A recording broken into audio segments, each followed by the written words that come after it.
Hello and welcome to the Brooklyn Rail's 1181st New Social Environment.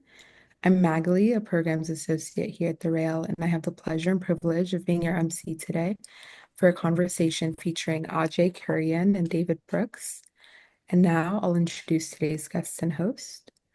Ajay Kurian is an artist, educator, and writer. Kurian employs a fluid multimedia vocabulary which aims to articulate the social and environmental conditions that govern both our worldly and transcendental face. His work often tries to bridge the gap between the local and the cosmic. He is the founder of NewCrits, a global platform for virtual studio mentorship for artists of all backgrounds and experience. Kurian lives in Brooklyn, New York. He holds a BA from Columbia University in visual arts and art history. And our host, artist David Brooks' work considers the relationship between the individual and the built environment, considering how cultural concerns cannot be divorced from the natural world while questioning the terms under which nature is perceived and utilized. He has exhibited internationally and is the recipient of several prestigious awards and grants. Born in Brazil, Indiana, he currently lives and works between New York and New Orleans. And with that, I will pass it over to David to get us started. Great. Thank you, Magali. Thank you, everyone. Thank you, Brooklyn Rail. And hello, Ajay. How are you doing? Good. How you doing? I'm good. I'm good. As I have mentioned that earlier before we came on, just that today's weather is if extraordinary omen for our conversation. Um, so since today, March 10th, 2025, astrologically speaking, it's said that today is a good day to focus on personal growth and introspection. So, kind of before we move into looking at the exhibition that you currently have on at 47 Canal, which is at 59 Wooster Street, titled hmm Peanuts Deluxe, which is on view now through March 22nd. I want to just kind of read a couple of lines from the actual press release, and then to keep this kind of notion of the idea of a growth or a building or an evolution, maybe like in mind as we look at the work. And I'm not going to obviously read the entire press release. I wanted to pull out just a couple really specific sentences that are just so important here. Um, and states, our current age, according to Hindu cosmology, is the Kali Yuga. It is considered hell on earth, and it's meant to last for roughly 432,000 years. We're about 5,000 years in, which leaves us around 426,000 more years to go before the cycle begins again and humanity, or whatever might be alive, lives in a different kind of paradise. And I'm skipping down a bit here, but then this statement that these 400,000 some years are here to build a future social crystal more beautiful than the one we currently inhabit. When you think of how to make a crystal, it requires seeding. So to my mind, this is written from Ajay's perspective or words. To my mind, the art, culture, and politics of the present are really seeding a social, biological, and existential crystal of the distant future. And this is the last thing I want to say. At a 400,000-year-old time scale, introduces a kind of stamina and a different kind of way of thinking about how art might participate in shifting the politic and developing a world beyond this one. I just wanted to come into that just because the relationship between the situation of an art exhibition, which is very, in some ways, ephemeral or momentary, in relationship to the kind of deep time structure that is kind of both psychically and kind of psychologically being stated here, and that maybe is helping build the work, is just such an extraordinary one. And it speaks to this idea of a change and an evolution. So I wanted to begin with that notion. And I think now we could probably look at some of the images of the show currently up to think about that both in terms of the show and then how this kind of show came about. Um, let's see. How did this show come about? Well, there's a lot of pragmatic things. Like this is one of those shows that I think in a lot of ways was very studio bound, even though the scope of the press release is a lot wider than that. I think Mm, for a long time I had this in my studio building, there's this giant egg that was just kind of sitting around for a while, and I had no idea what it was for. And then finally I asked, and I asked the people who run it if they were like willing to sell it, and they were going to use it for a sign, but it just never happened. And so they just gave it to me. And so I had that in the studio for a long time. And the egg has been something actually that I've used since my first show at 47 Canal in 2013. This ostrich egg that was like polished with graphite dust. And I think there is this sense of like new births, new evolutions, new ways of thinking that the egg has just always kind of signified for me. But this time, kind of scaling it up and thinking about origins in a way that maybe I hadn't thought about before started to lead me into a place where like the cosmic egg and kind of cosmic stories started to come together. So at that point, it really was really just making them. Like it wasn't, I think a lot of this show, even though there are specific things that we can talk about and kind of conceptually address, um, so much of how I think about this particular show is studio bound. It really is like one thing led to another, led to another, led to another. And so the creative problems that were happening in the studio, whether they be how, like what materials I was going to use, to how the actual forms came about, all of it felt driven by kind of the step-by-step logic of what was happening in the studio. So I'm probably better at addressing like specific questions rather than holistic ones when it comes to this show, as opposed to Yeah. like in the past, I think I've had much more of a almost foundational discursive framework for exhibitions that, you know, it wouldn't make the work illustrative, but it would give me a lot of work to play and then start like sort of pulling ideas into materials and materials back into ideas. Whereas this one feels atmospheric in a new way for me, that feels like it's sublimating a lot of things from the past. So you'll see a lot of things that I've used in the past kind of coming back in new ways, but also it's just there's a lot of kind of nice, beautiful things that are existing on their own.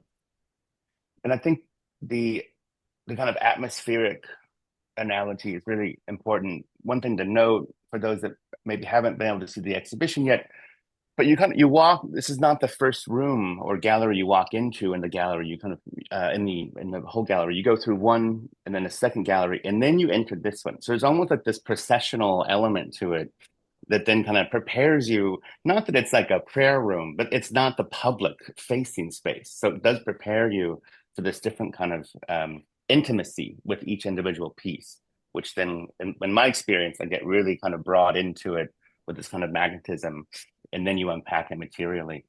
So maybe we can look at, like, let's say this is actually the first one you see when you come in, is this one. Yeah. And so can you describe just kind of like what is happening with this piece materially, and maybe then think about, there's also the one that has the floral interior, but we can start with this one. Yeah, we'll start with this one. So yeah, the gallery has three different spaces. Um, and this is a show that traveled from DC to New York. So initially I showed this at Von Neumann Gallery in DC, where it was called Peanuts. And I got the opportunity to do it again. This is essentially the project space for 47 Canal, and they had some flexibility with it. And there was an opening that kind of came up. And so I was like, it just sort of made sense. And actually, like once I saw the space, it really appealed to me because it was kind of in the back and it had a length to it that just felt, yeah, processional. And that you could have some secrets in there as opposed to the main space, which is just like a perfect rectangle, which like no shade to rectangles. It's just, I think this show made more sense here. And so you walk through those rooms and then you get to this one and you start hearing music and the lights are dim. So you'll hear Steely Dan's album Gaucho playing throughout the space. And then you'll see this first egg kind of staring at you. And inside the egg is an LED smile. So the smile is constructed out of square LEDs that I've soldered together. And yeah, these are all based on sort of this idea of a cosmic egg, the Hanya Garba, which in Sanskrit is kind of essentially like cosmic. It stands for cosmic egg. I knew I wanted one that had, dozens of eyes throughout it, Hmm. which, funnily enough, was from an anime whose name I'm forgetting right now. But for those of you out there, who are into anime, it's like this like sort of tiny egg that brings on a kind of hell on earth that has several eyes and noses and mouths all over it. Um, Alon, my Somebody old can somebody can put it in the chat there yeah, if somebody they could know the probably name. put it in the chat. But in any case, And once I let's look. So here, I just want to point out, like the eyes. This is a sculpture that one, of course, looks into the interior of. The smile is on the inside, but the eyes are on the outside, looking back out at you, which is something really, I think, particular about a few of your works. That just feeling as though it's also watching you. You're not the only one doing the watching here. That there is this kind of almost this other consciousness happening.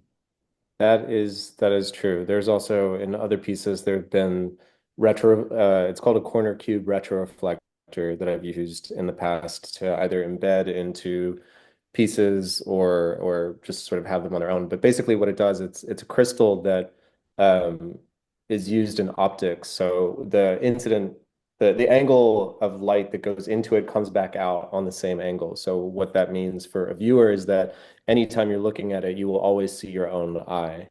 It'll Mm. just be flipped upside down. So you can be moving anywhere across the space, and your eye is sort of trapped inside of whatever object I've used, which I'm planning on using for these eggs at some point. But the kind of more symbolic and scale driven eye of that piece just made more sense this time. And also the inversion of having uh almost like an appetite interior and then having um a kind of looking or something that's Hmm. like looking outward felt like an interesting relationship because also the eyes become their own kind of mouths as well.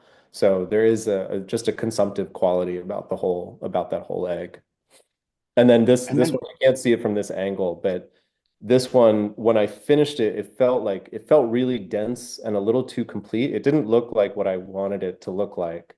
And I was trying to figure out how to solve whatever creative problem that was. And then mhm. it rolled off the table. So it broke.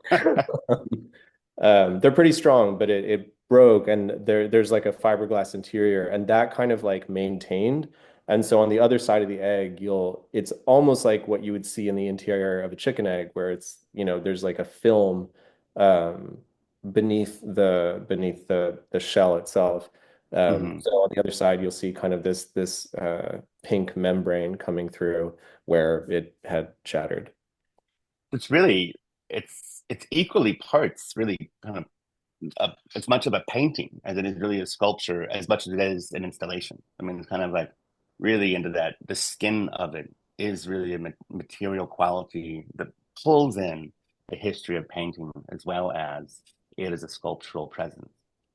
There's a lot of like it's funny, nobody ever talks about painting when they talk about my work, but there is like a lot of painterly concerns that happen throughout. Even like with the inlaid vitrine works, it was almost my way of thinking about painting when I was first starting to do that.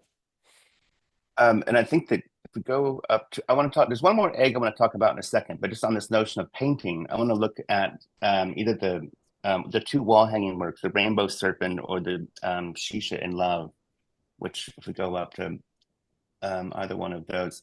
So these works, there's one of them, which I believe is this Shisha in Love? No, this is Orange Rainbow rainbows. Serpent. Yeah. The detail of this, though, which I'll just describe for some people, and then you can fill in like the process of making this, because it really is like reading through an epic novel. As you read through the sculpture, it has a kind of scale like laser cut canvas pieces but the canvas has already been painted and then, or maybe repainted on top again. But then they're layered like the scales, of course, like a serpent or like a fish maybe. And it has this kind of multi-layered durational element also. And there's a lot of durational material elements in these works of like what came first, how did it grow, how did it build. Hence my interest in wanting to talk about this idea of building. Yeah. What are the other ways that this, like what was that process in the studio for building these wall works? The process was actually pretty fun. The the structure, it's all made out of like that aluminum ducting that just Oh like yeah. that like accordions out. Uh-huh. And so what's nice about that, like there's the one that accordions out that's like very, very flimsy, and then there's the one that kind of stays stiff. And so both of those were utilized, and based on that, it allows for two different articulations to happen. One is governed completely by gravity. The other one I can articulate as I go and kind of kick out and push in whenever I need it to. And then anything that defies like the kind of known intensity of gravity looks alive, like it looks more alive. Right. So you kind of it's governed by this overall organicism and this kind of wovenness, both like at scale and then also the wovenness of like the singular scales. Yeah, so as you said, the scales are all laser cut canvas. Initially, the canvas is dyed in turmeric, and then after it's dyed in that, it's laser cut. And then actually for this one, no, they were laser cut, and then I dumped them in a vat of turmeric. So then they were dyed, and then like for the additional colors, then I painted on top of that.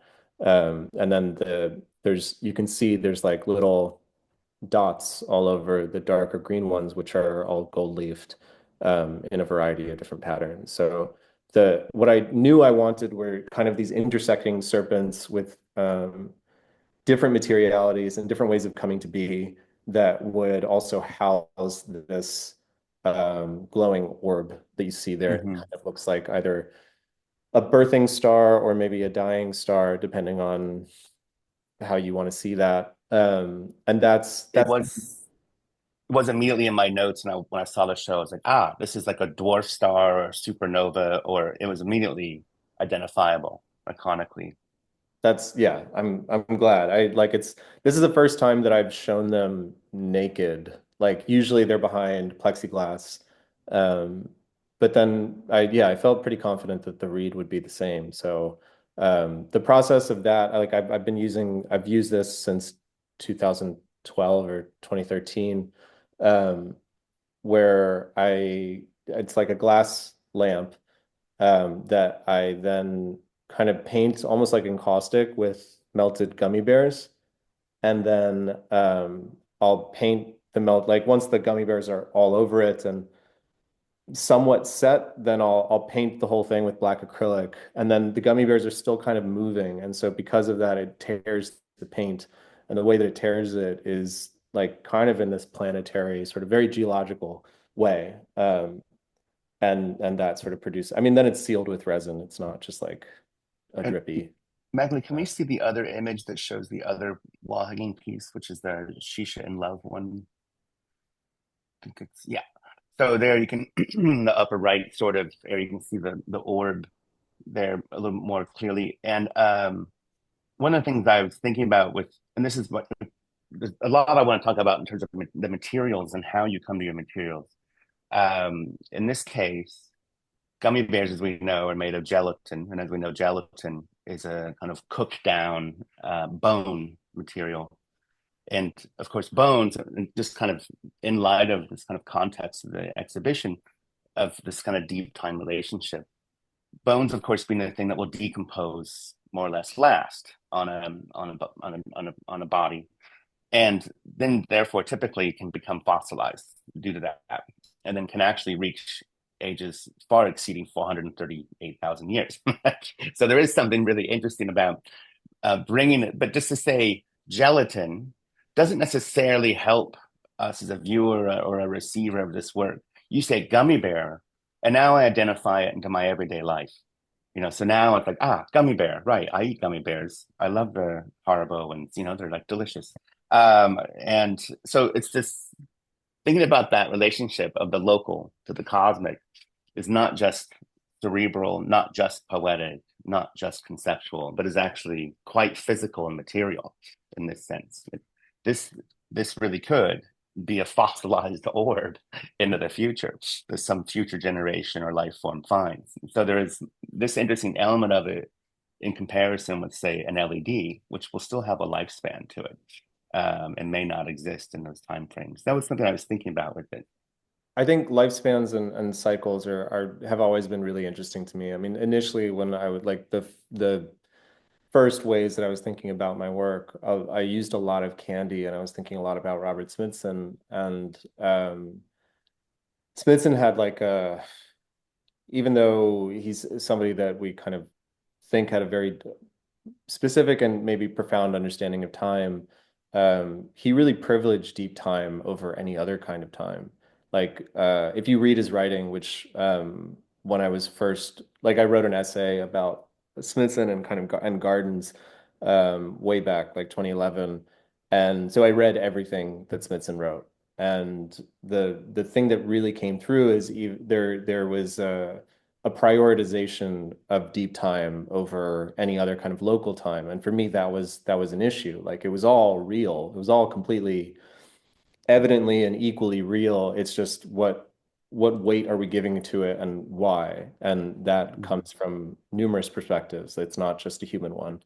And so Candy felt like an interesting vehicle to think about the ways in which humans in particular homogenize time. Like the first show I ever did at 47 Canal was kind of about that um, that space of the very big gap between the ever increasing speed of digital time and geological time. And Mhm. um, Candy felt like a great equalizer. It was like everything that was in the real world, like for some reason, we've made into candy. So if it's like Legos, make a candy. If it's uh like fruits, you just turn them small and make them candy. If it like there was just there was all these levels of just seeing everything remade into candy.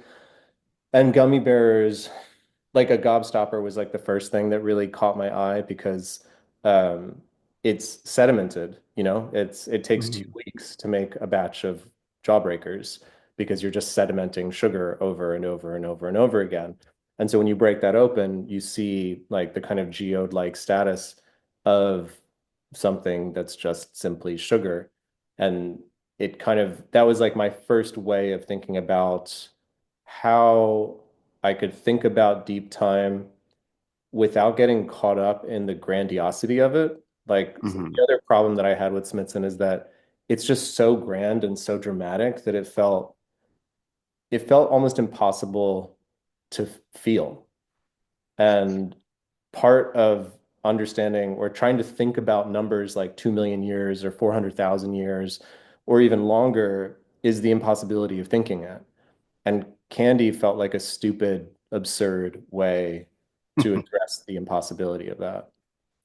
I mean, it's in terms of distant futures and remote past, the idea of trying to relate to a rock is really hard for those of us that are sentient, apparently sentient beings, and living on a much faster timeline.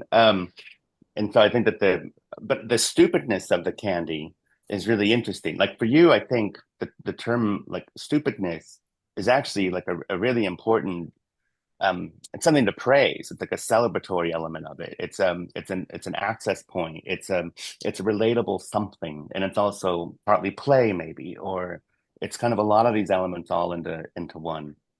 Yeah, I love dumb, stupid things.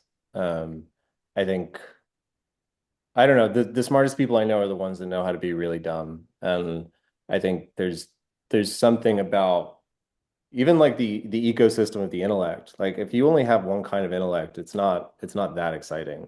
And I think it's not that exciting in sculpture, at least for me.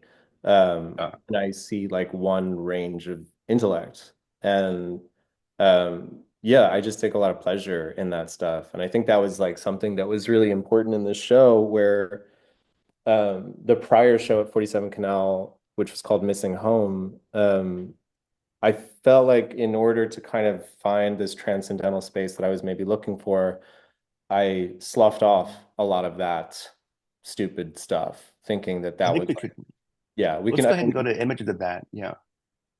Mhm. that we could go, like, we could sort of leave behind childish things and like have something that maybe was a little more austere, and that maybe that could be a clearer vehicle um, to the space that I was looking for. And it was kind of after, like, I was very pleased with the show. It was, it was what I wanted the show to be at the time. But then once I had time to process it, it felt like I had left out parts of myself. Hmm. Um, Did um now as we go through some images of this exhibition here, I mean, so these are, Rorschach. Would you actually make Rorschachs like in typical ink on paper folded and then do it, or what was the process for making these Rorschach type sculptures? yeah, I had a giant roll of paper, so I would do it on to scale. Um, Hmm. and then, I'd run through like dozens of them, and then once I found one that felt like something, Hmm. Yeah, um, then I they would were translate becoming. that. Yeah, I would translate that onto foam core, like thick foam core, and then cut that out, bevel the edges, and then kind of start scoring it and bending it the ways that I wanted to. Um, Hmm. and then that would get covered with plaster and fiberglass, and then that would get wrapped with plaster wrap, then sealed with shellac, gessoed, and then oil paint. So it was a No, bit of a process to kind of get the materiality that I wanted, but there was also some, yeah, like, I really liked the simplicity of it. Also, I was broke, so foam core was cheap and helped a lot. which I also love, the kind of, again, like this simple. We're going to use the word stupidness for a moment as an attribute, but there's also a quickness and an ease of the stupidness of the material, which is always kind of, again, like the materials in your work is always kind of shocking to me, because if one was being taught in art school like how to go about making this, it would not necessarily be cardboard or foam core immediately. It'd be some other material, or like we're gonna Rorschach, and then we're gonna do a rhino file, a CNC cut on some kind of archival material that then we shape and bend, and then we do a patina on it and so forth. Whereas the quickness of this, the immediacy of your work, is something that's also equally important of it. Yeah, it was also like the nature of those translations. Like the it's not that digital transformations or translations aren't interesting to me. I think they play a role in certain points in my work, but for this, it felt like going from the complexity of whatever Rorschach that might be to something that gets simplified just by my own mistakes, just by the fact that like the paint bled too much in that part of the Rorschach, so I lost a little bit of information. Like all of those little translations ended up Hmm. feeling like RNA trying to duplicate DNA, and then little mutations happen along the way. Right. Magdalene, there's an image that has a detail with a black painted tchotchke kind of on it. I think it's that one, right? Number 27. 27. There you go.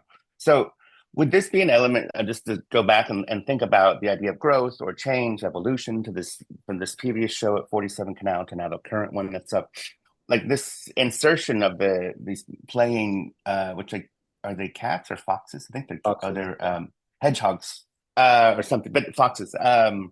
So this is the kind of, now, is this the kind of play, or the stupidness, maybe for the moment, lack of a better word, that maybe you felt was missing throughout the show? Is this a kind of an Yeah, example? I mean, this was my favorite piece in the show. Uh-huh. The story behind it is there's like a philosophical fable about like foxes and hedgehogs, and Hmm. like uh a hedgehog philosopher is one that has one idea and repeats it over and over again. And the Hmm. fox is like kind of an ADHD thinker and sort of all over the place and has many ideas, but isn't maybe as deep with it. And so I liked like I had that tchotchke for a really long time and I didn't know what I wanted to do with it.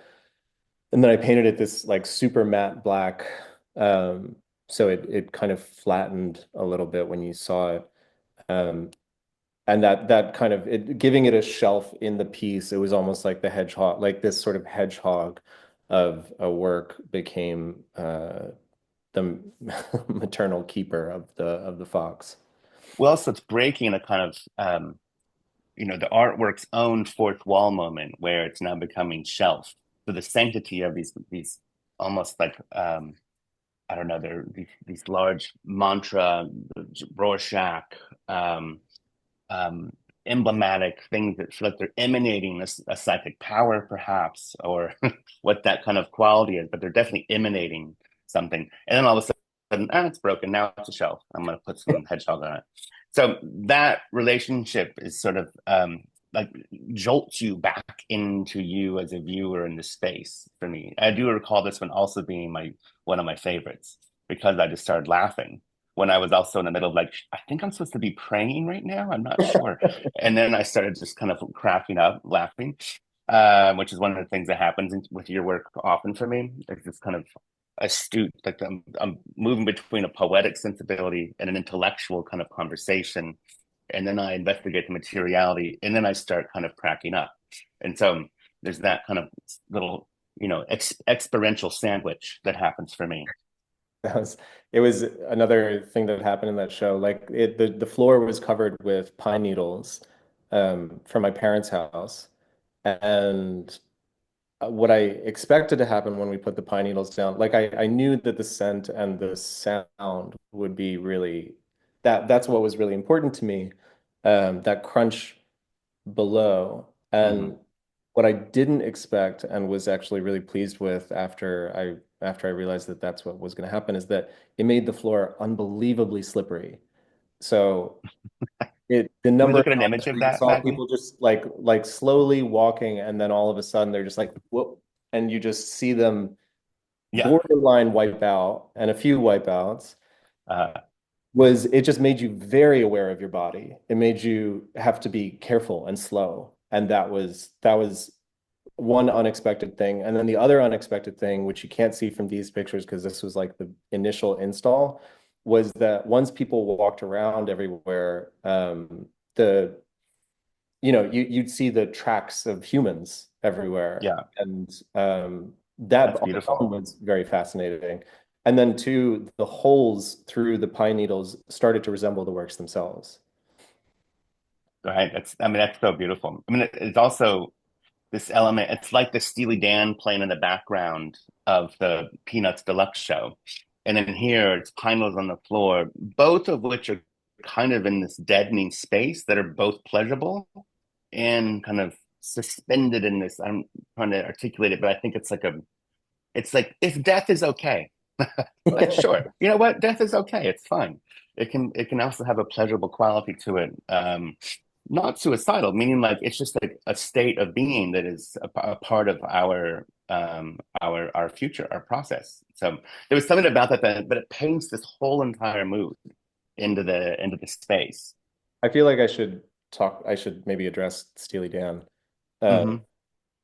so there are a couple of things. There are like three things that I have connected in my head. And it's good to actually be on these works because I remember, so a friend of mine, Jacob Cassay, came over to the studio when I was making these, and he brought up Jim Henson, and he was just like, yeah, they feel like there's like a Muppet quality to some of these, especially that green one with like the giant mouth. Um, Yeah. and that I hadn't fully seen that for myself. And then as soon as he said it, I couldn't unsee it. And he was like, yeah, you've always been interested in practical effects, not special effects. And that like I just love the term practical effects for one. But signaled something, like the reason why I think these felt really eerie and bizarre to me was in part that they felt alive and dead. And I always remember, like, I grew up watching Fraggle Rock and loved all the small Muppets, but then when they go to that, like, there's the house where like the giants live, and the Hmm. giant is just like a human in a Muppet costume.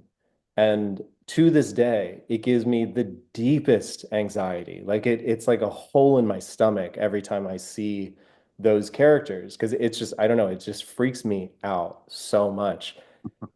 And I think it's because it's like it's a living thing behind a dead thing that's meant to look alive. And it's this Right. weird, uncanny valley type space that, like, even talking about it, it just like it really gives me anxiety. And it's the same reason that I think I really hated Henri Rousseau's paintings growing up. Like, absolutely hated it. I had such a visceral reaction. I was just like, this is the worst fucking painter I've ever seen. And then as I got older, I was like, there's very few, even if I don't like something, it's not so visceral that I have to question like, why is this disturbing me to this level? And so I started to interrogate that more. And Rousseau felt like that space of both suspended between living and dead, that Mm. I started to think about that almost like as if that was kind of the origin of existence, that there wasn't a differentiation between life and death, that they Right. were almost like blurred into one space, or maybe like a virus of some kind, that it's like a Hmm. third state that's not living or dead. And that's Steely Dan to me. Like those songs, there's two reasons for Steely Dan. One is that it felt both like it felt so precise that it's both really dead and really alive. And then Hmm. there's also something about his delivery, specifically on Gaucho. There's like other albums that maybe this is less the case, but he sounds like such a sarcastic asshole on it too. There's such a sneer in the way Hmm. he delivers the song, and that sneer felt like the smile as well.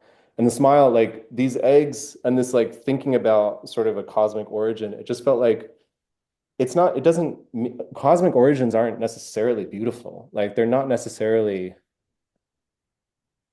if they're everything, they also contain all the horror that exists too. And Right. smile just felt like an indicator or like a symbol of some kind where it's like everything you know will be turned upside down.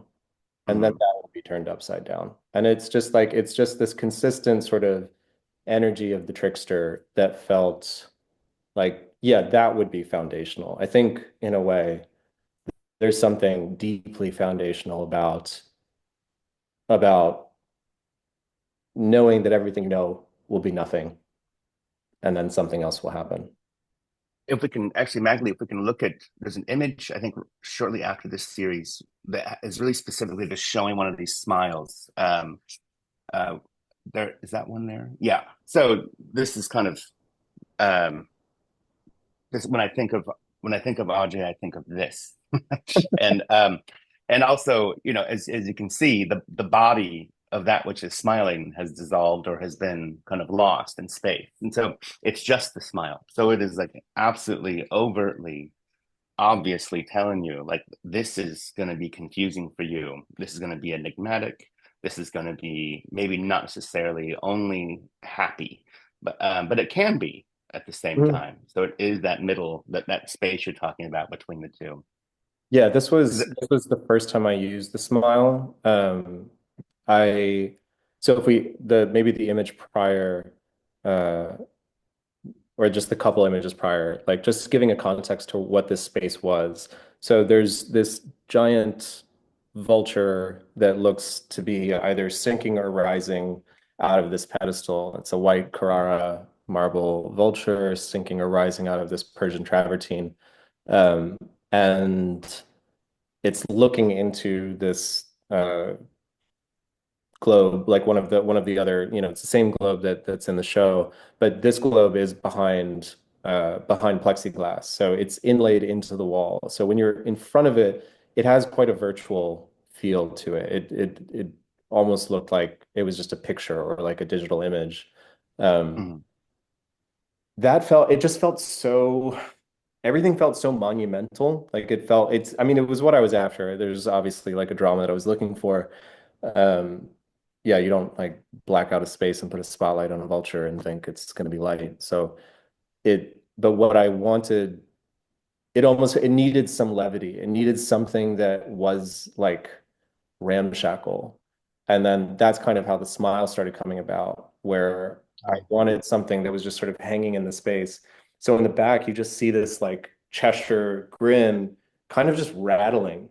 Like it's just in front mm, of a fan, and the fan has orbital movement. So it's not just like side to side. And so the smile is swinging and rattling and hitting it, and there's a bit of a shadow that bounces off from that. And it's just a bunch of wires and LEDs and resistors poorly soldered together. And in right. fact, this one was really poorly soldered together because I had a smile that I had made and brought it to Germany.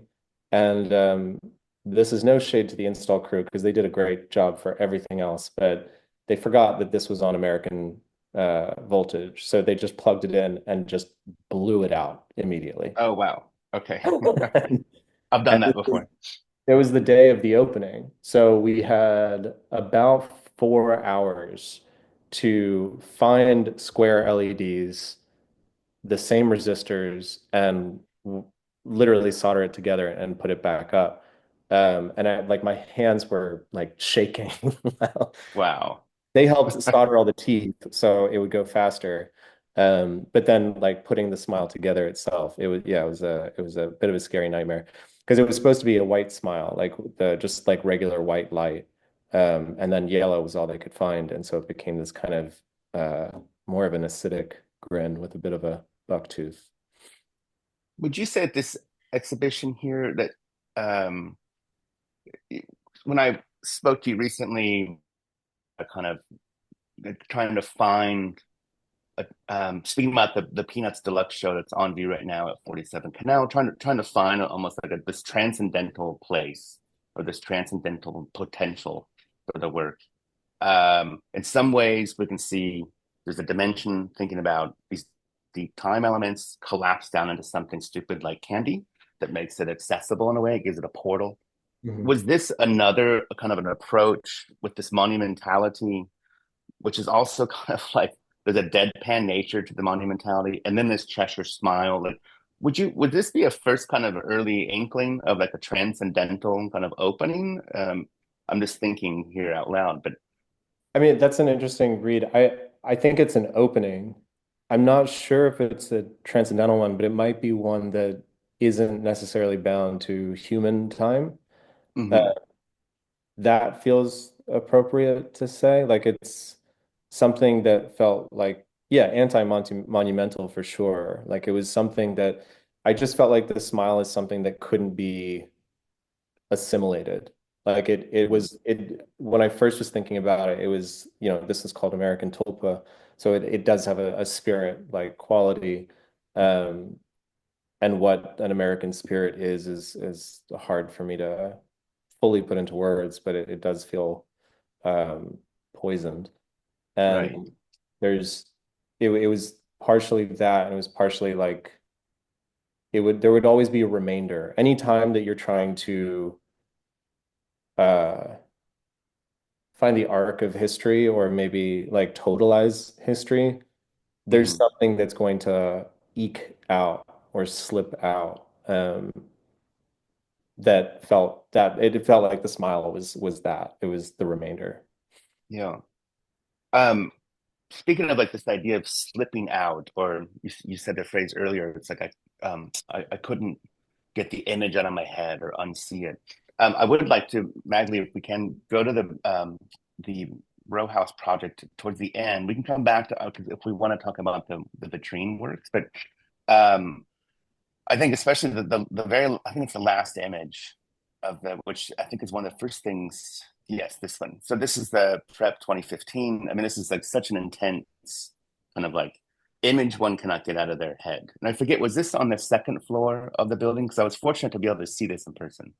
Yeah, it was Um, and like the other, like, so there's this works where um it's at 47 Canal, the show right now, like you kind of the works are kind of they're almost like they're already working, like they're laboring, they're doing like psychic work, they're whether you're in there or not, like they're working already, and they're doing transformational work, they're doing chemical work of some sort, and then you come in and there's an activity to them, and with so the previous exhibition we just looked at, there's like a situation established or something.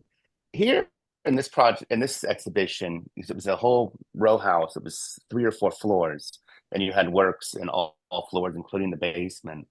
And they were really in conversation with the nature of that space, as well as creating their own tableaus within them.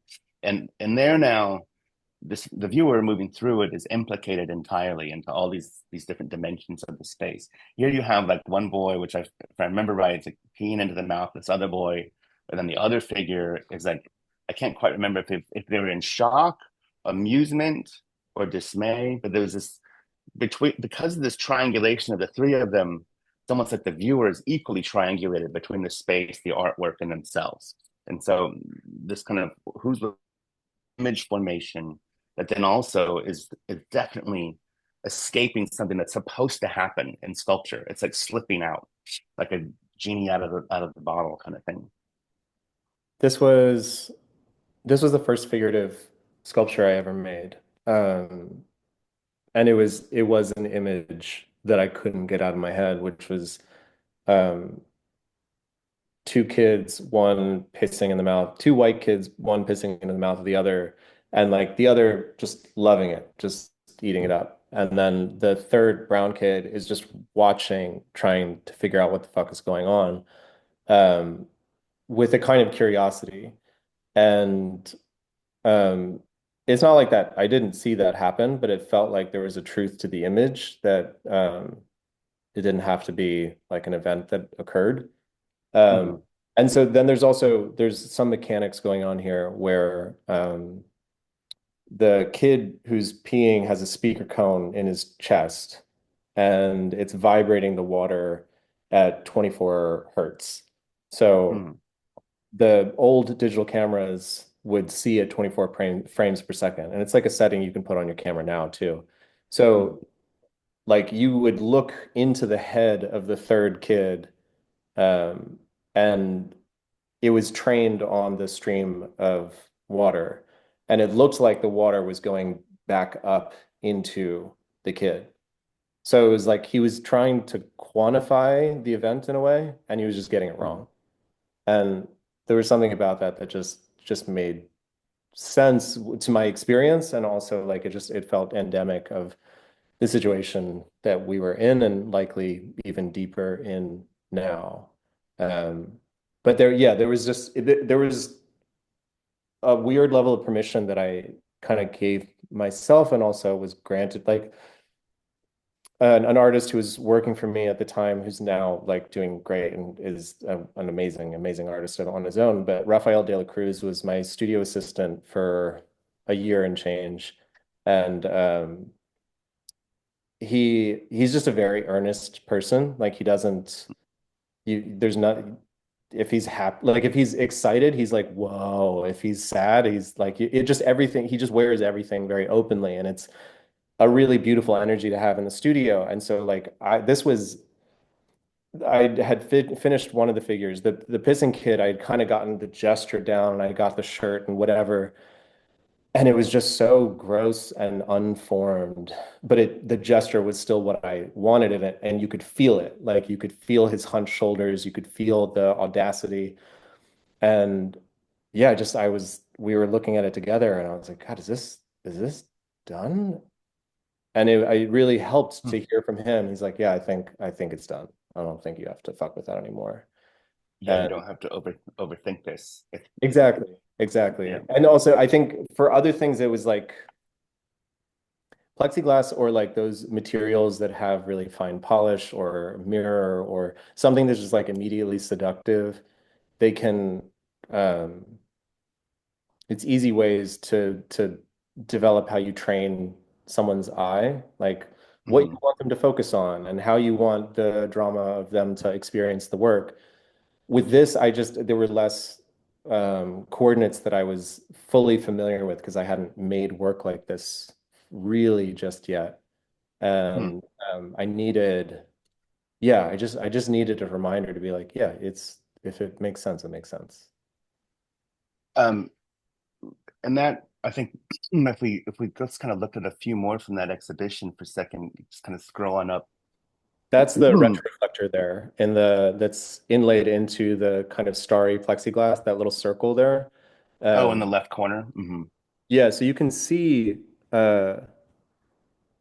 it's that's where you would see your own eye. Um, and then there's Oh, clove, wow. the little brown powder that you see on these broken legs. That's clove powder, so you would smell cloves as well. Um, And this here now also, again, like back to the postures or the kind of situations created with the previous figures. Like this continues, I've seen in your work, like the positioning, the postures, the situation. You also used the word gesture a second ago. Like these become like really important formal qualities of the work. Posture, I think, is really important to me. Like I just think it's such a it helps me understand sculpture so much. Like you can look at anyone from Irvin Verm to Neri Bagramian to like, whatever. There's to Huma Baba, you know, the differences in posture in each of those artists, it's you can clock it with each one. Irvin's work is squishier. Neri's is all about like how things touch and the forms of opposition that happen in those moments of touch. Huma's is very it feels old because it's harkening back to a kind of verticality that um, develops into a symbology. And so like if you were to give if you attach like a leg of a mannequin to a Huma Baba sculpture, that immediately changes the posture of it. It immediately gives it Mhm. a line that does something else, that gives it maybe a contemporary commercial form of eroticism that wasn't necessarily there before. So if you have, this was a figure. Um, It's basically like a suburban blackamoor. So the Venetian blackamoor sculptures, where it's like serving sculptures that were usually, if not exclusively, dark skinned or black people. This was the Bombay Company, which is like I don't know if it even exists anymore, but it was like you can get like suburban lawn furniture and like uh, high end, low end furniture there. So they I had remember it. Yeah. it was this serving frog, and he was it was much more like he looked like a suburban dad. Like the shirt was a different color. Obviously, it wasn't boxers. He was wearing his khaki shorts, and his nose, like the snout of the frog, was much longer, and he had this big stupid grin. And so I shaved off the entire front of his face and like completely polished it and smoothed it out. So there's no expression on his face. Repainted the shirt, painted him all black, painted his eyes a glossy black. And then when you look into these glossy black eyes and the serving plate, um, it was so sinister that I felt like the posture had pushed it one step too far. So I needed something to Hmm. humiliate him after that. And that's when I was like, oh, what if I pull his pants down? Like there's the posture of being like that he's so certain about what he's serving, but even in that moment of feeling like I got this. I'm the one who's holding the cards, even though I'm the one who's serving, my pants are also down. And it just felt like that was the formal relationships of how I was thinking about balancing power in that person's head. Like it was, how does Mhm. this first person feel in the process of doing this. So what's being served also, it's like a speaker cone that's filled with cornstarch and water, which is just like like any YouTube, like there's a million YouTube videos. It's called oobleck. So it performs like a non-Newtonian fluid. And so when you run low frequencies through it, it like moves around and is activated in a way that it looks like it's alive. And so it's dyed pink. So it's just this little pink blob that's jumping around and like has little tentacles that stick out every now and then because of the sound. Yeah, I mean, it's like a good summation of how I like to think about form, material, and meaning all at the same time and how they're always in conversation with one another. Yeah, that's kind of what I was thinking about earlier when I said there's like the intellectual conversation, there's the poetic, the visceral, and there's like this interesting melding between what it appears to be as and then what it actually is doing, or what, as you said, like what it might be like to feel what this person is performing, like which goes beyond appearances and into something else, which I think is a really important element of it. Um, speaking of posturing, I do want to look just there's which is an extraordinary weird piece, the sledgehammer that's in the kitchen, that image right there. And because I think the posturing changes here, where I don't know, in experiencing this exhibition, like me as like the viewer or the occupant of the artwork now, like I become postured. Like is how I remember this. It's what we're looking at. Just to explain, is like there's a sledgehammer position, of course, straight up and down, and then on the handle there, those dark materials there, like are particulates or metal particles, and inside, as I'm assuming, there's some kind of a magnet, I'm assuming, that's allowing them to cling to the handle, kind of right where you would be holding it if you were going to use the sledgehammer. And so that implication of its use value, going beyond what it appears to be, but of course, it's now questioning like, where's the destruction coming from? It's like, is it destruction from like within the artwork? Is it within, like, where is that posturing happening here? Was something that I just recall about it. And I want to point out also in the lower right of the image, there's also a cat carrier with the door open. So now there's also like an animal loose in the house. So these elements, I know that's not directly actually posturing, but in a way it kind of is, and how I think about the setup of a situation and how the viewer becomes postured now.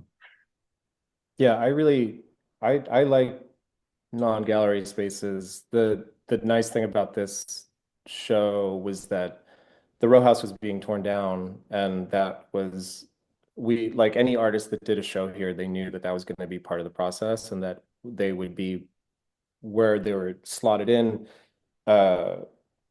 They would be a part like it was determined by like how far along the house was either being repaired or torn apart. So I was right in the middle. So like any wall that I wanted to take out, any ceiling I wanted to take out, we could take out.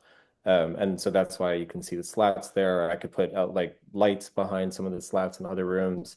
And it it's not like I'm trying to make like complete theater. It's like something in between, like just it's really just like practical effects, like things just to create a situation and create a psychological environment that doesn't feel overdetermined. And yeah, I think there's definitely a posture to the sledgehammer. Like I hear a sound when I see it. Like you can hear like a cartoon gong. Like when I see that, it has like something so flat-footed, but then it's also really at the same time it has its own quiet, and it's just yeah, it was from reading about the psychological phenomenon of John Henryism, which would largely plague Black men that were like middle-aged Black men. So they've been working their entire life.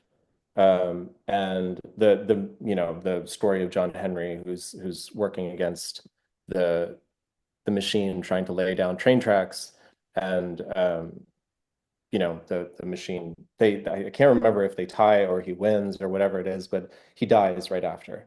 And so similarly, like they saw like this phenomenon happen over and over again to the point where it became systemic, where Black men would have nervous breakdowns. They'd have complete like mental shutdowns because they've just been working nonstop, and then something kind of ruptures. And so this sledgehammer was kind of, as you said, it's like where's the damage happening? One thing, enormously important to point out for me is that this whole exhibition is taking place just a few months after the protests that erupted in Baltimore over Freddie Gray's death.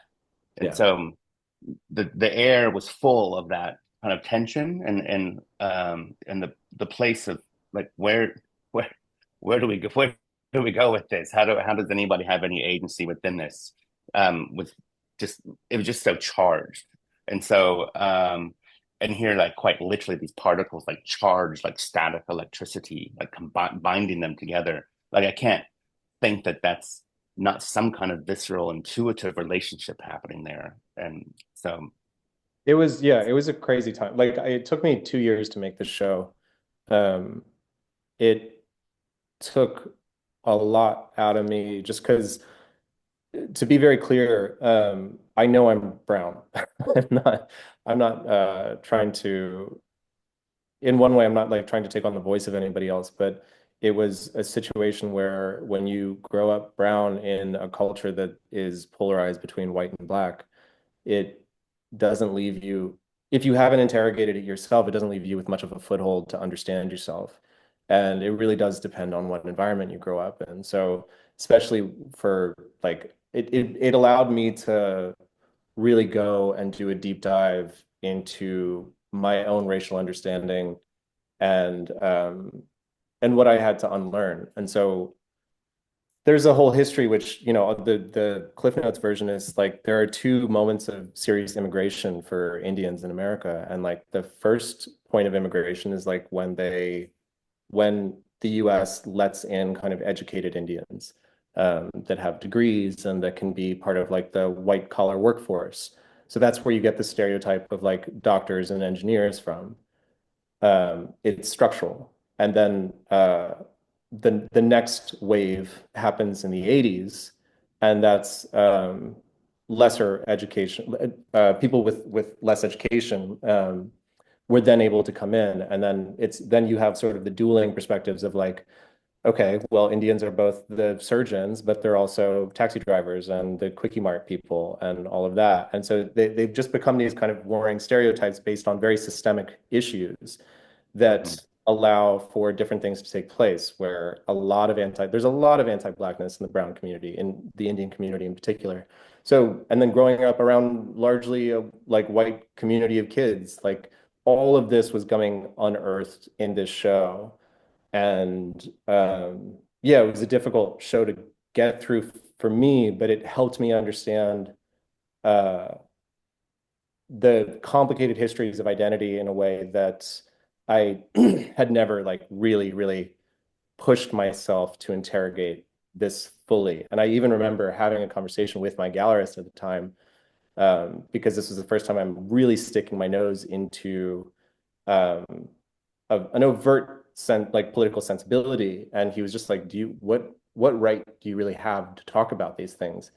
And at the time, I was so fucking angry that he had the nerve to even ask me that, because the other problem was I didn't have an answer. And it made me so mad. It made me so mad. I was mad at myself. And it yeah, it took a long time, and it's an ongoing process, but it took a long time to understand how I wanted to speak, where I wanted to speak from, and the contradictions and complications that I was okay taking on, where it's like, yeah, I mean, you can have a problem with certain pieces, that's fine, we can talk about it. But I know that what I'm doing is what I want to do. yeah, I think that contradictory nature it has grown through your work in a really fascinating way. instead of instead of black, white, full, empty being only the two options, you pose these kind of contradictory elements in a way that in my opinion, opens it up into a whole array, as opposed to deeply rooted one or path A or path B. There was a statement you said in that press release from that show in Baltimore at the Row House you said solidarity grew and my purview into the world of inequality, so complicated as it was, only grew in contradictions. Fast forward 10 years, and you can kind of see what the 47 Canals show, these like very contradictory elements that you would not necessarily point to and say, look at that being contradictory. It's more, it's kind of distilled itself into the process of the work being made. Yeah. And I know I wanted to ask you though, a kind of particular thing, because we're, I think, reaching towards our time limit. But so one of the things I always think about you, and I've known you now since 2010, I think, maybe earlier. But I also see a lot of your work as being about how you live as an artist, because you're an educator, you're a writer, and you write criticism, but you also write poetry. You do a lot the interviews that you do through NewCrits. And so I know that I've also been engaged with you to some extent these last couple of years around this new project you started called NewCrits. And I just think that that's also, I see it all kind of like holistically as to who Ajay is as an artist. And that's all the mediums. I wonder if you could just say something about that. Yeah, I mean, my life as an educator is like a vital part of who I see myself as. And yeah, I love teaching. I love what that opens up for me and who it puts me in dialogue with, and how there's certain things that, like, in thinking about different kinds of intellect, it's like explaining ideas in a number of different registers, because not everybody hears everything the same way or understands things. So teaching has been a big part of that. And NewCrits is, we're trying to democratize art education. And we really are sort of low on time. So what I'll just say is that we have services that are specifically for artists at any point in their career, but we're offering our first class coming up. The applications close April 1st, but it's called New Identities for Dangerous Times. And really it's especially with like some of the criticism that's come out in the last few months with this piece that Dean Kissick wrote in Harper's, which I responded to in Cultured. But like the strangeness of how people are talking about identity politics, it just felt like we should be able to go back to the groundwork of it to see, like, okay, where did identity politics come from? What is the actual, how did it start? Like, it starts with the Combahee River Collective, and it's a much more intersectional process. How does it get transformed into what we know as like almost like a watered down term, a dirty word, whatever it might be? There's so many different things that people think about when they think about identity politics. How can we see the culture wars transform this? How can we see this happening in art? And how can we talk about identity that opens it up and complicates it rather than consolidates it? And so that's the nature of the course. There'll be like final studio projects, studio exercises, readings, questions for that, and a lot of discussion. And I'm really excited about it. And if you're interested, there's more information on NewCrits, and there's a webinar coming up on Wednesday. And I hope you will make any of that. So yeah, that's my plug for that class, because it is important to me. It is, yeah. And I see you bring your own work, the way you think about work, into it. And so it is an important way to kind of to end our conversation here and then open up to any questions that might be with our viewers. Thank you both so much. This was such a lovely conversation. I love the Combahee River Collective. Shout out, Ajay. The first question is from Chloe. I'll hand it over to Chloe to get us started. Thank you so much for this conversation, Ajay and David. I've really enjoyed listening to it. And I also really enjoyed seeing the show. This is such a good segue to my question, because it was kind of about NewCrits and about how artists cultivate what criticism is for artists when you're learning in school, and sort of how artists cultivate areas to examine and close look at one another's work. And I'm curious, Ajay, as a critic and an artist, whether you consider those practices somewhat separate from one another, like as you're working, or if just how they influence one another and how you think about them day to day within your own practice. I was just recently on the MoMA's podcast, so I'm happy with the way I said it there, because I was like, oh shit, that was good. It came together. So I'm going to repeat that, Okay. which uh, there's like in a lot of my work, or just in my day to day, like I'm interested in sort of cutting edge sciences that not it doesn't necessarily follow into the work because I can't put that in there, but like just reading about quantum science and quantum physics and what new developments are happening in materials and whatnot. And that's kind of that form of inquiry feels like a fascination with fire, where it's like, yeah, it's an entity, it's light producing. I think when it comes to my work, I'm more interested in the smoke. And Hmm. like that's kind of how they sort of play with one another. So with criticism and inquiry and thinking about something very specific and kind of just trying to discern something and shed light on something, it's yeah, it's important to focus on the fire, but it's also important to focus on the mystery of the smoke. That's a beautiful answer. Thank you so much. Thank you for that question, Chloe, and that answer, Ajay. The next question is from Min. Hi, Ajay and David. Thank you so much for the conversation. I had a lot of fun looking at the egg sculptures. You can kind of like walk around and discover new things depending on where you stand, and like you can kind of like bend over to see different elements. And I felt like a lot of your works, your earlier works too, like imply the body, and there's this like sense of transcendence and the body, and it like the sort of evocation of the body.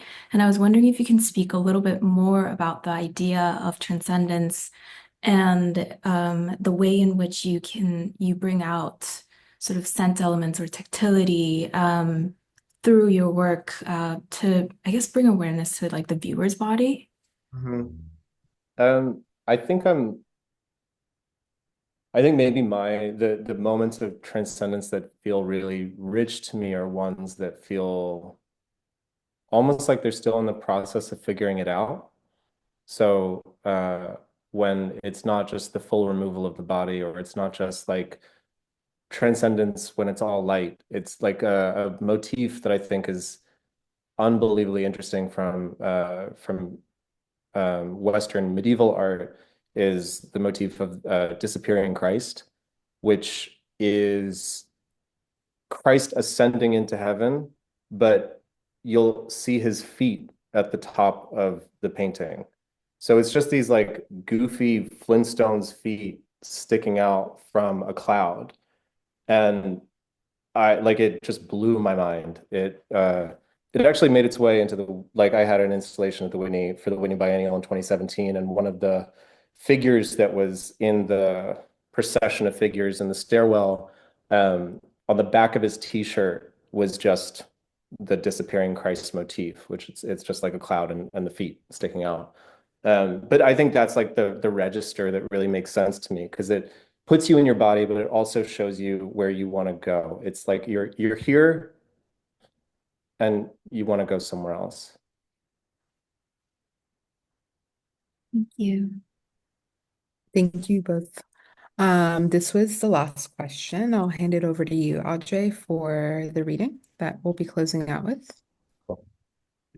I am doing, or so I'm reading a poem by MoMA Bersenbrugge from this book, A Treatise on Stars. And the poem is called Jaguar. People around Abiqui claim descent from the Pleiadians and their beloved animals. We've always known relatives from other places, Andromedans, Orionites, Zeta Reticulans, Syrians. Cosmic relations are expressed by our plaza. Also, in new homes, we align with winter and summer light. All around are invisible realities where contact may occur. Some hear coyotes speaking in computer beeps. Some entertain guests unaware. Owls, for example, have one song beyond the range of our hearing, interleaved with multidimensional information. The 4D projection of this song generates a star. I invite you to stand close tonight, looking up, while our heart frequencies entrain, and we experience heart cognition, a kind of analytic thought oriented around images with feeling. Associating memories attract light. Your memory becomes an informational flow accessed through pathways or stories others share with others, that seem simple in daylight, though you may be traveling backward in time or forward by resonance into space. That may be the only way to communicate with others. Where are you going? Where are you coming from? I'm going to the stone circle at the end of my land. I'm going to collect seeds from primroses on the road, to look at some land to buy, to visit my friend, visit my mother. Crossing and recrossing arroyos and mesas create a dense web between beings and home. In the same way, the neural grid of an ecosystem continually adjusts to maintain as light between the hearts of mother and daughter, or light back and forth from stars, mountains, homeodynamics, and space. Our desire for light, for consciousness, is pulled from the transcendent domain of potentia by the needs of environment herself. When you were a baby, my friend painted the star beings who visited her as angels, kachinas, very beautiful snakes. She taught us to hold our connection with each other in a new geography that weaves stars with the ground. Milky Way courses overhead. Dark patches show against its foam like divinations. Earth is a node of intersections in our galaxy and beyond, receiving millions of tons of extraterrestrial material a year as cosmic dust. Meteorites, asteroids breaking up to scatter their bacteria and splash ours back out. All life forms are in potential genetic exchange. Viruses transpose DNA between mosquitoes and humans, for example, or between plants and microorganisms from space. We symbiotically merge into more complex new species in order to stabilize Earth's self-organizing whole. I describe consciousness as Mother, Earth, and the intelligence that shapes it. It's like an image of the moon on two different television sets. The real moon exists in different space than our living room. When we go outside at night, I'm nervous. I'm afraid for the animals. I mix consciousness with time, confuse time with what could happen. I struggle for understanding beyond environmental fears and grief. Consciousness is like the live feed of a jaguar on two different video screens. The real jaguar is filmed in a rainforest, preparing her energies. Before, I knew what to look for at night. I no longer know. My fear offers new possibility, the way awareness can create. Two birds perch in a constellation tree with the same name. One eats starfruit, the other looks on. They're together, which we recognize, like the sun and moon. One shines out, one waits for light. Observing an observed universe are complementary aspects of their love. That was so beautiful. Thank you, Ajay. A perfect way to close this out. And thank you so much. Observing the observed universe is such a perfect, succinct manner of concluding. Yeah, wonderful. She's amazing. Thank you, Ajay and David. We'd also like to thank the Terra Foundation for American Art for sponsoring our NSC program and making these daily conversations possible, and for their support of our growing archive, which you can view on the Rails YouTube channel. The Rail has been free and independent for 24 years. The donation directly supports our writers, staff, and operations. Support our work through the link in the chat. And if you're free, join us tomorrow at 1 p.m. for a conversation with Maria Magdalena Campos Pons and Dan Cameron on the event of Maria Magdalena Campos Pons Behold at the Getty. And as is Rail tradition, you can now all unmute and say hello and goodbye as you leave. Thank you all so much. Thank you. Thank you. Bye. Thanks, everybody. Thank you, David. It's awesome. Thank you. Thank you, Thank you. And if you're in New York, go see this show at 47 Canal. Yes, please. Bye, everybody. Thank Bye. you, Ajay. Ajay, keep